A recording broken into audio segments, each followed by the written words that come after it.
আমাদের জেড এর মান দেওয়া আছে 3 + 2i, জেড বার বা জেড প্রাইম যেটাই বলো ইকুয়াল 3 - 2i বলে দেখাও যে Z square plus Z Z bar plus Z bar square equal 23, অর্থাৎ লেফট হ্যান্ড সাইড ইকুয়াল দেখাতে হবে 23 না ওটাই। তো আমরা দেখাই লেফট হ্যান্ড সাইড, তাই না, Z square plus Z,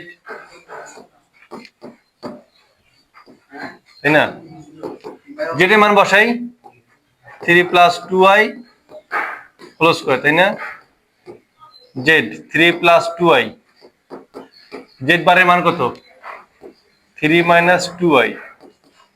plus Z বার উপর স্কয়ার, তার মানে কি 3 - 2i। দেখো একটা জিনিস সবসময় মাথায় রাখবা, এ যদি x + iy হয়, দেখো যদি a = x + iy হয় তাহলে a বার সবসময় x - iy হবে, বুঝতে পারছো? এই জন্য দেখো z যদি 3 + 2i হয়, z বার কত 3 - 2i, বুঝতে পারছো? এখন স্কয়ার করো 9 plus 3 × 6 = 12i plus 4i square plus গুণ করে দাও a + b * a - b, তাহলে কি a স্কয়ার - b স্কয়ার না, 3 এর উপর স্কয়ার মাইনাস 2i এর উপর whole square plus 9 minus 12i plus 2i এর উপর হোল স্কয়ার, ঠিক আছে, তার মানে 12i কাটা।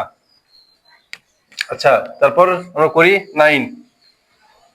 আচ্ছা 4i স্কয়ার, i স্কয়ার মান কত, i স্কয়ার মান কত -1, তাহলে এখানে কি -4i না, 4 না, তারপর এখানে কি হবে 4i স্কয়ার, i স্কয়ার মান কত -1 না, ও সরি প্লাস 9 আর এখানে কি 4i স্কয়ার, তাই না, i স্কয়ার মান কত -1, তাহলে মাইনাস মানে কি প্লাস হবে না, কি হবে +4 প্লাস 9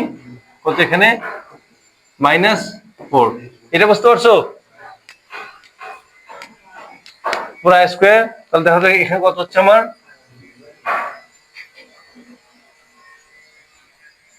9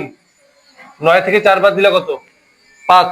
5 আর 9 কত 14, 14 4 18, 18 এবং 9 কত 27, 27 4 বিয়োগ করলে 23, তাহলে কি আমার লেফট হ্যান্ড সাইড সমান রাইট হ্যান্ড সাইড হয়েছে?